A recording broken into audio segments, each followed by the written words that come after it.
Welcome to the Rochester Rundown, where we talk about what's hot in the rock, sprinkle in a little bit of real estate. I'm Emily. And I'm Nicole. So, Nicole, this episode, we are talking about one of those Rochester events that, to me at least, it just feels like summer. It definitely does. So, we're going to be talking about the Cornhill Arts Festival, which is coming up July 11th and 12th, right, Correct. Nicole? Yes. Okay. So if you've ever walked around the Cornhill neighborhood, which is one of my favorite neighborhoods, it's like iconic for its architecture and everything, I think. For sure. But with a giant lemonade, a bag of kettle corn. For me, it's always jewelry, but all this extra stuff that you didn't mean to buy. You find your way to it. Yes. Yeah. Then you've been to the Cornhill Arts Festival. Absolutely. But before you jump into the festival, the neighborhood is something that I'm always intrigued by. It's one of the oldest residential neighborhoods in Rochester. Back in the 1800s, it was very historic for the abolitionist movement. They were known for their architecture. It's just so much history in that neighborhood. Yeah, I think there's a lot of ties to like Frederick Douglass and everything in there. So it does have a ton of history. And like you said, the architecture, like walking around all the front porches and like... You know when you're in Cornhill. Yeah, it's very distinct, very unlike other neighborhoods. So like I said, I feel like the festival is kind of the unofficial kickoff to summer. I agree. Whenever it happens every year, I'm like, all right, this is it. Summer is here. But I love it because it brings together art and music and food. Like we said, all the historic homes and the neighborhood charm. Like we said, Cornhill itself, I think it's one of the most beautiful neighborhoods that Rochester has to offer. And it's a hot market over there for sure. Once you get in, it's kind of hard. Well, it has a huge like community presence too. And like the neighborhood, like I feel like their neighborhood organizations, like I know in the summer on Sundays at the gazebo, they have live music and food trucks and all the neighbors come together. Like it is exceptional to have that much of a community feel.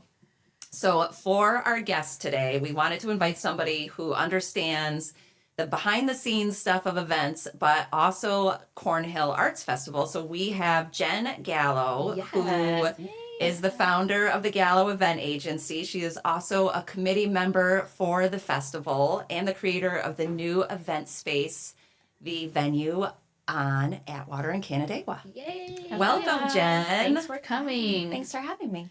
So we met Jen almost 3 or 4 years ago doing a volunteer event. Yep. And then she got me involved with the Cornhill Festival. Because you're a committee member as well, right? You both are? This is my third year. How many years have you been?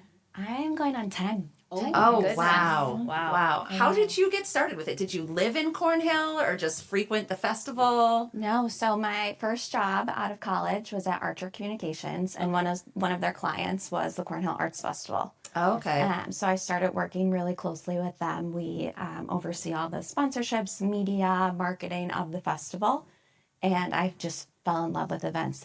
Cornhill was like the reason That's a good one to start with for sure. It really is. It's one that's definitely easy to fall in love with. Mm-hmm. Jen, for people who don't know you, tell us a little bit about yourself. Yeah, so I have been in events for almost 15 years now. So I started out when I was 15. You don't look old enough to be doing this stuff. When I was 15, I started as a banquet server. Okay. And then I went to college for communications and marketing at Niagara University and did events there, which led me, like I said, to Archer. And I went into that agency and realized I had a love for events. For sure. Yeah. For sure. So after that, I went and worked as the clubhouse manager at Brickley Country Club for a few years and focused on their membership sales, their events.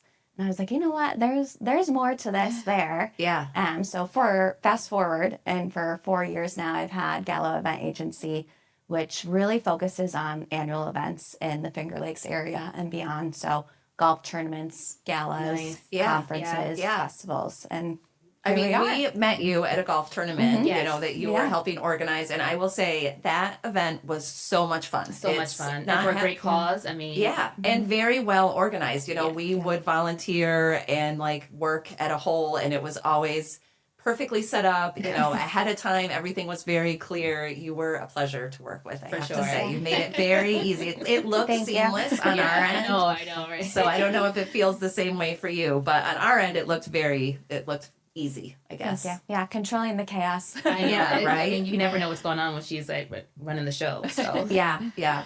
So do you want to talk about a little bit about planning the Cornhole Festival? I know, what month do we start doing the festival? When we start planning? I've always wondered that because it seems like it must just come together last minute, month, but no, we start all year long? Every month, all year long? No. We have like a little bit of a break. Yeah. So the festival, I think we start back up. We have the festival management team, which is about 20 people that chair different committees. Yeah. So like sanitation, you have site, you have food, the list goes on and on.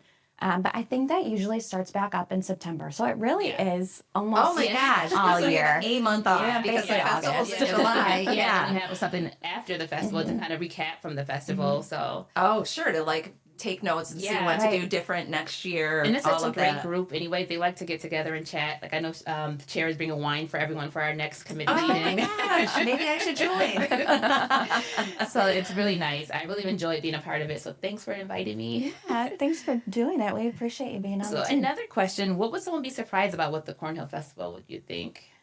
I think something that is surprising, but also like one of my favorite things to share, and we got into it a little, is that it's a volunteer-run festival. Yes. So, of course, there's a few vendors, myself included, that are contracted, but the majority of that festival is volunteer-run, and you can't find that a lot in Rochester, but outside of Rochester too. Yeah. I mean, the commitment you guys all must make, like thinking as we were kind of starting to plan this podcast about, like you were saying, all the different areas like sanitation, food, like how many people it takes. And it's really, it impresses me that people are just willing to dedicate and devote like free time to this.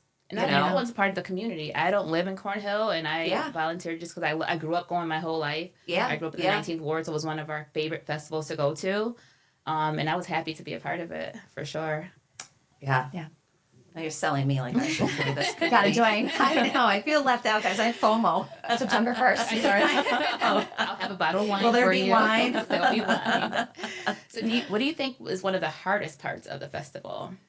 I think just staying in touch with like what's going on, right? You want to be relevant. You want to keep up with the trends. So we're in our 58th year. And of course we have our traditions we always do and the status quo of like how we jury artists and where we put the food. But the neighborhood is really good about also staying in touch with like, okay, this year maybe, like we brought in the Legos 2 years ago. Like we're just trying to stay up with what can get everyone there. So there's something for everyone. And that can be difficult, but the neighborhood does a good job at coming up with new ideas. Yeah. I love that. And I mean, it is a competitive market because think about, what is hot in Rochester right now? It's definitely festival season. Yeah. And I feel like one of Rochester's like claim to fame is all the festivals we have. We have Cornhill, the Jazz Fest, The Lilac Fest. Lilac Fest used to be Park Ave Fest, but now they have like the Summer Stroll. Yeah. Puerto Rican Festival. Like there's so many fun festivals throughout the summer. Yeah. So you guys, what is your favorite part, both of you, of a good Rochester festival? Ooh, I would definitely have to say food and music for me. Yeah? Okay. Food and music. I'm a huge foodie and I love music, so. Yeah. Okay. I think I love like seeing the artists come back year after year. So like I have a couple of favorite artists that like even at different festivals I'll go and like pop in and say, hey, Jen Gallo. And then I really enjoy seeing people that like haven't come in years or like it's their first time there and seeing their view on it because I go year after year. So I'm like, this is great. But seeing someone experience it for the first time in a long time is really, it gives you a different perspective on it. I love that. What about you? So for me, I think it's the people watching and not just like, not in the sense that you're thinking that sounds like kind of snarky, like watch everybody, but I love seeing, I feel like you go to the festivals and you get such a diverse population of people all together in one place. Yes. And I think that doesn't happen often, you know, and it's like you see people from all walks of life, all ages, all ethnicities, all together. And I love being able to like see that happen. That's my favorite. And I always run into someone who I haven't seen in a while, which is always fun. Yeah. I always run into an old friend or an old classmate or someone I did a contract with, so it's good to get out and be out. Is so Rochester. Don't you think? It's like such a small big city. It's like you go to something like that and not run into somebody that like you went to high school with or used to work with, whatever. It's like all those things, you always run into somebody. I agree. I love it. So with Cornhill Festival compared to the other festivals, what makes you think what stands out for Cornhill? So I really will always go back to it being volunteer run. And part of that is the proceeds from the festival. So a lot of festivals, not all of them, have an event producer that's putting it on. Cornhill is the neighborhood. Yeah. So the proceeds go back to the Cornhill Neighbors Association, which is a Oh, nonprofit. wow. Yes. And that goes back into the neighborhood through beautification, historical preservation. Oh, wow, They I do. never knew that. That's yeah, so and cool. It's so cool. Yeah. They give scholarships to the school in the neighborhood. So it's really more than I never just knew that. That's good. Yeah. It's more than just 2 days. Like it helps them throughout the year. Yeah. So you're supporting the What a neighborhood. special neighborhood. Oh my gosh, it is. So I have both my brothers lived over there. Now one had just sold his house, so I have one brother left there, but he's raising his family there. And I live in the city. I'm raising my kids in the city, and my kids all grew up going to the Adams Street Rec Center for swim lessons. And now watching my nephew's only 4. So, watching him, he knows they've redone the playground there. He walks over there all the time. He's got his friends. He does swim lessons there too. Cute. Like, there is so much that neighborhood has to offer that you don't even realize. The It's river like a hidden walk. gem for sure. Oh, yeah. I mean, it's beautiful sitting out on the river there. Best place to watch fireworks on the 4th of July, too. It is. For It's a good sure. location. Yeah. Is that where you guys go, or? So my one brother always has a 4th of July party, and actually he's not having it this year. He's going to be out of town, so I don't know what I'm going to do for fireworks this year. But yeah, so then we could just walk down there, and it's always such a great show. Yeah. But I think that's one thing that makes the Cornhill Festival so special is the setting. Like, it's not like you're in a parking lot somewhere or just in this big field. Like, you're walking past these beautiful homes, like, that people really live in, and people are on their porches. feels And very like, homey. yeah, definitely. And it's you just get the feel, like the historic feel, like when you're walking through there, like, looking at houses like that's in the background here. Like, this is what they look like. Like, they're all old, beautiful unique. homes. So one thing, what would you want someone to take away from the festival? Oh, that's a good question. I think it's just to enjoy the neighborhood and the people around, like talking about the houses, right? Like these neighbors, they're proud of this neighborhood. They are so proud. Yeah. Yeah, a lot of the committee members are neighbors there too, and they are so proud of the neighborhood. Oh, yeah. Yeah, and just like appreciating that, because even like we'll have artists that come back year after year and they're like, I want to be on this street because the neighbor lets me use their bathroom. They give me my lemon. gosh. Like, it's so much more. I already said this, but so much more than 2 days, because that neighborhood just is so welcoming, and they just want to celebrate what they've worked so hard on. Yeah. Yeah. I could definitely get that from the crew for Yeah, sure. I mean, and I know, like, the night before the festival starts, all the neighbors come out to their front yards and like barbecue and get together, like just getting the vibe ready. I love that, like getting the party started, kicking it off.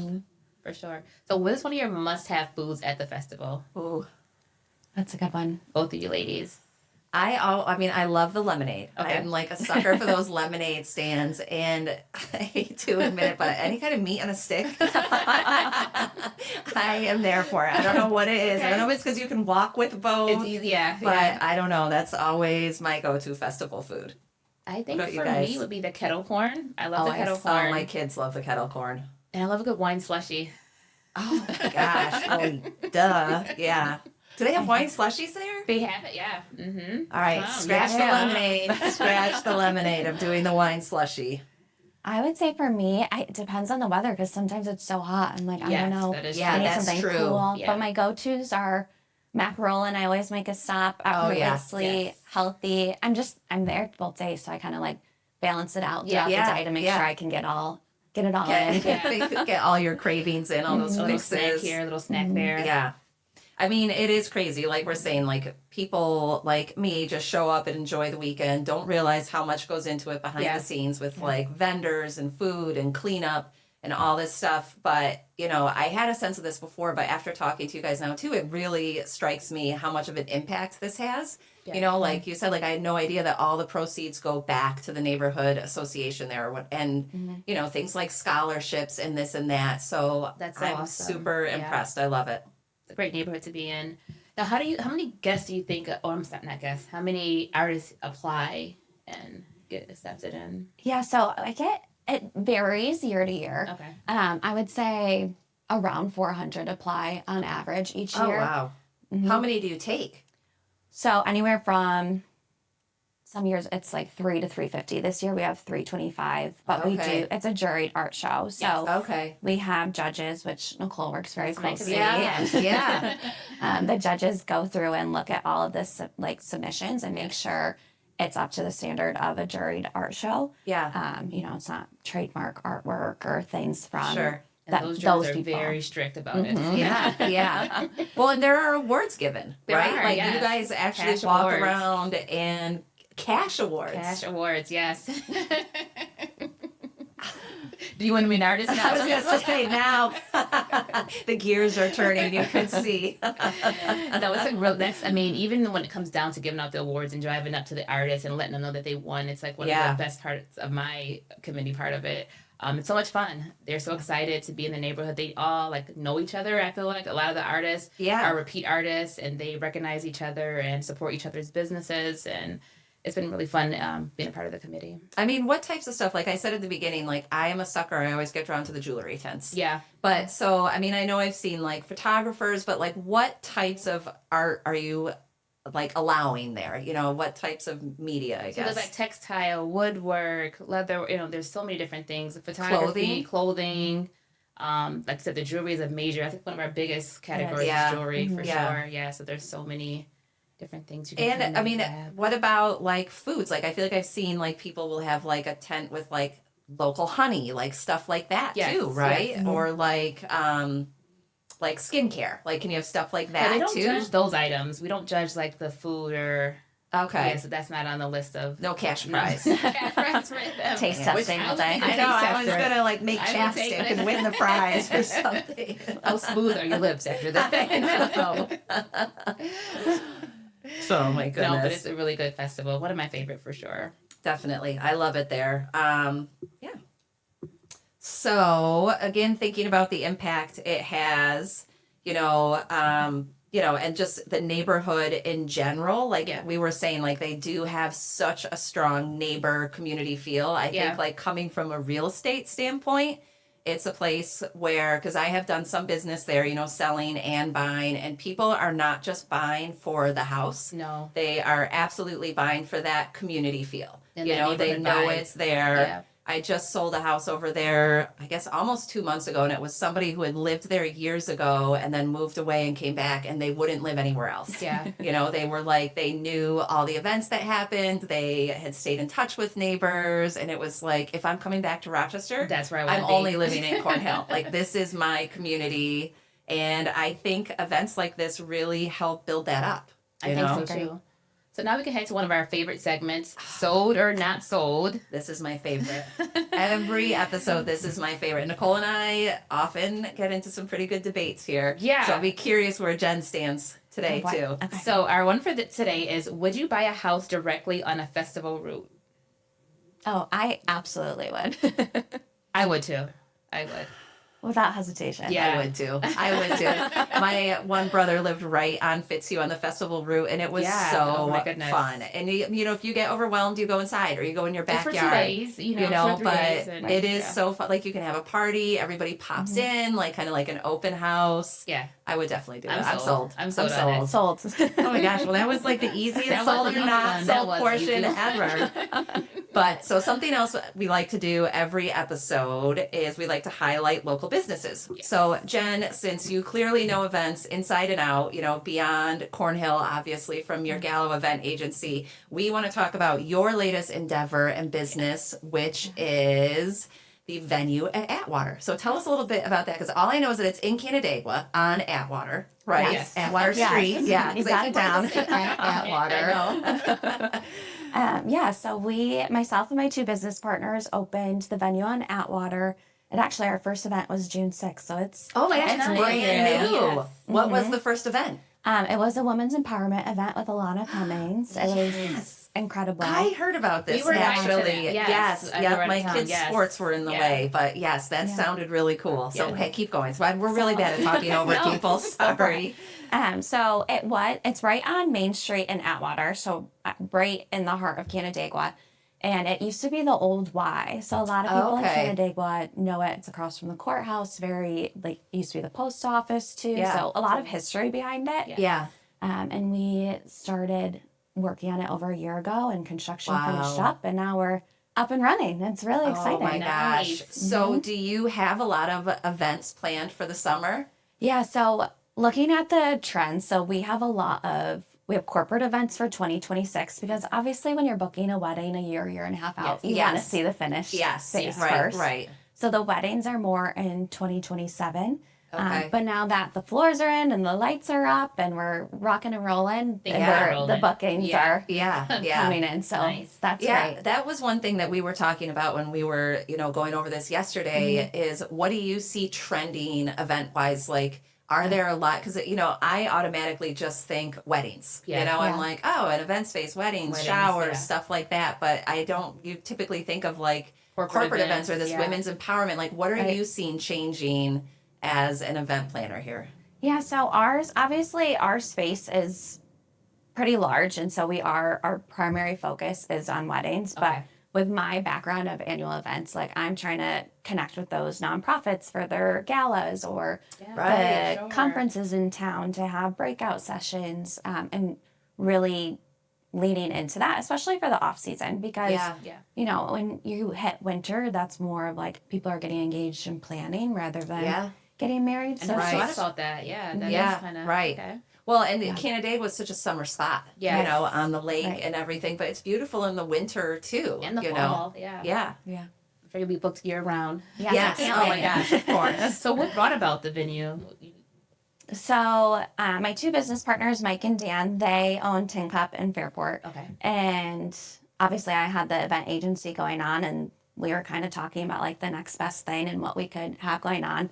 And they brought up an event space, and I was like, you find it, I'll run it. Yeah. And they took that quite literally. We looked at like 5 or 6 in one day. Oh my gosh. We just fell in love with Atwater between the space itself, our landlord, who's also our general contractor. Like, I couldn't have picked a more perfect position to be in. Oh, that's awesome. So it was meant to be, I guess. Yeah. And you design. I'm sorry. Go ahead. Did you design it or? Okay. Yeah, so we worked with Susan Clark as our interior designer. So her and I worked hand in hand for the space itself, and then we also have 2 suites, which are, I love the space itself, but the suites are so intentional with like being comfortable getting ready for a wedding, or I was going to say, what are the suites for? Oh, I love that. There's one is like very like soft pinks and like florals and calming, and then the other one is more like browns and deep greens with like a pool table for the guys to hang out.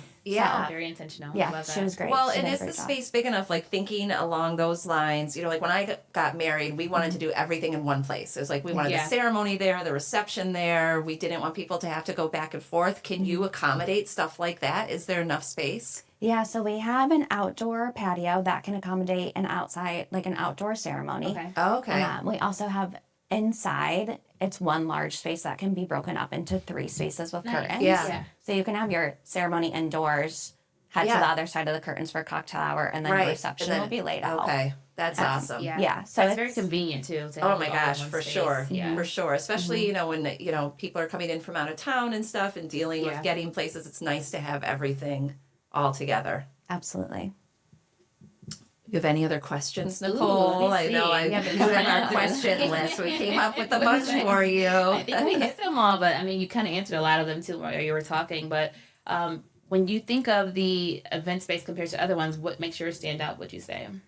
I think we did a lot of research on the Canandaigua market in general and Rochester, but Canandaigua, there's beautiful, like top of the line venues, but they're all so different. Yeah. So you have like the barn or the hotel, but ours is more like a classic, timeless ballroom in a way. Yeah. And that's not really out there right now. So having that where people just come in and they are like, wow, this is new, this is creative, and like this isn't going to go out of style. It's really rewarding after being good. Well, and I love, that it's in Canandaigua because you can really make a full weekend out of it. Like if you're going as a guest to a wedding, it's like you can go down Friday night and, do all kinds of different things.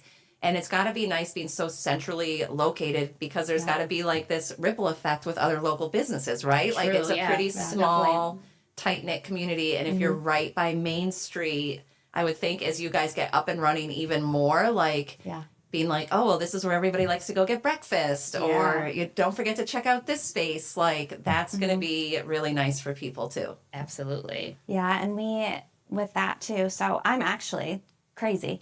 The first wedding at Atwater is our wedding. Oh my gosh! Yes. Congratulations! When is it? August 8th. Oh my gosh! So that's like a little crazy of me, but loving it.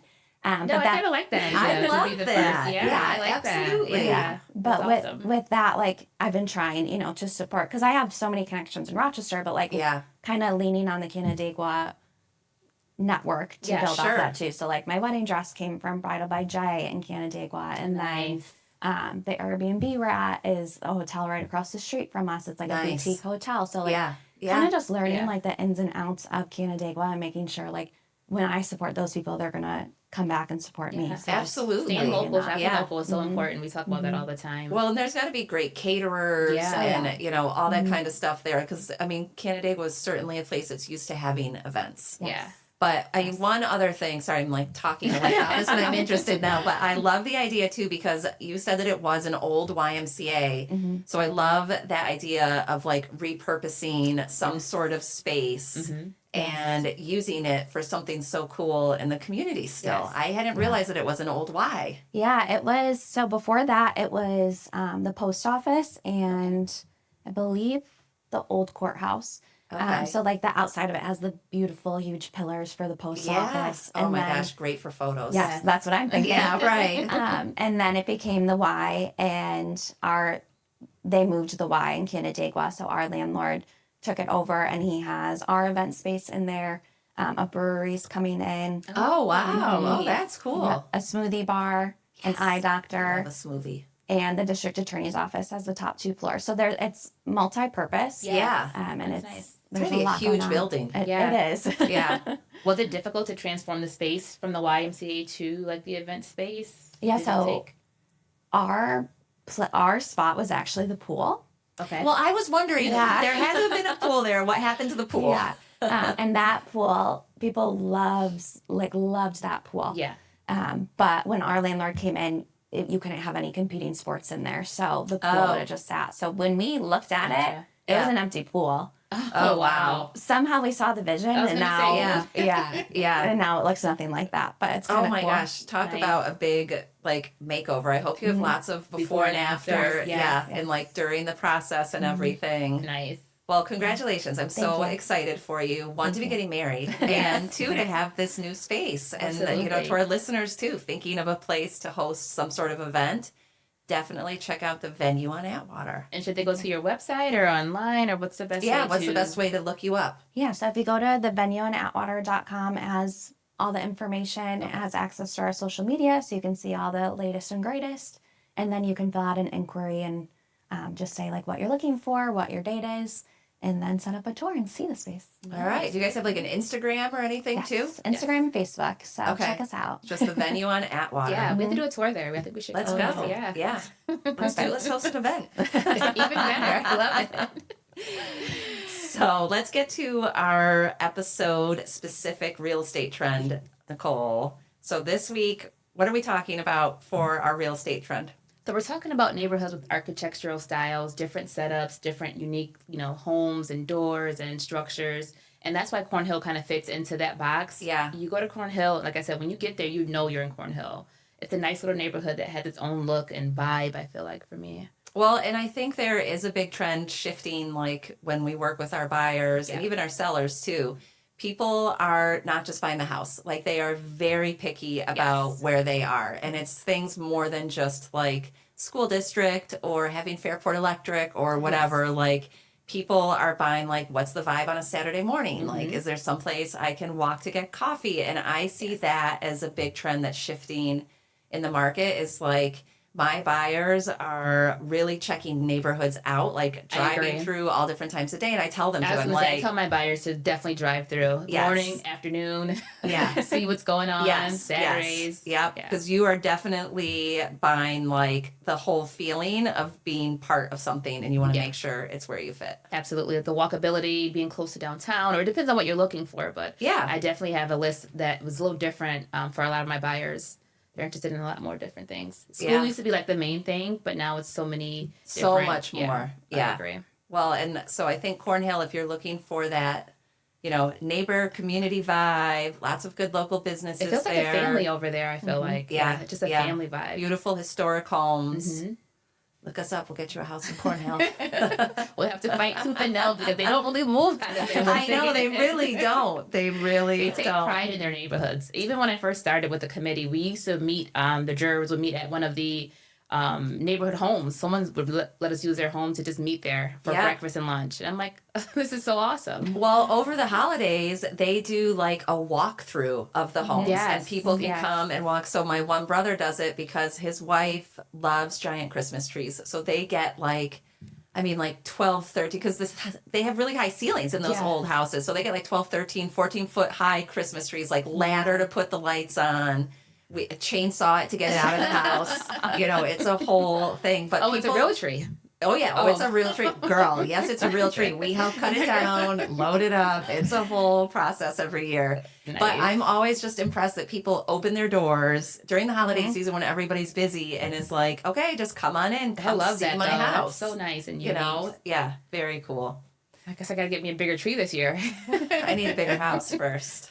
I can take a bigger house as well. Yeah, I need cathedral ceilings. I need all that stuff first. But Well, in closing, we want to say thank you for stopping in yes, and thank you so Thank you. much. Thanks going for over the having me. festival with us and talking all your new businesses and things like that. We definitely want to check out the Atwater. I can't say it right The now. venue on on Atwater. Yes. The venue on Atwater, Yes. for sure. And thank you for being here. Thanks for having me. It Thank was you so so fun. much. And we definitely are call to action to our listeners. As always, like, subscribe, leave us comments. But check out the Cornhill Arts Festival, all those local artists. Check out the venue on Atwater and the Gallo Event Agency for your next event. Explore that Cornhill neighborhood. For sure. And if you see Jen and I out there eating popcorn or lemonade June 11th and 12th, just stop by and say hi. What about me? Come on, girls. I'm going to be a there wine too. slushie. You see me with the wine slushie. But thank you for listening. Thank you for listening. And cheers, Rochester. Cheers to Rochester.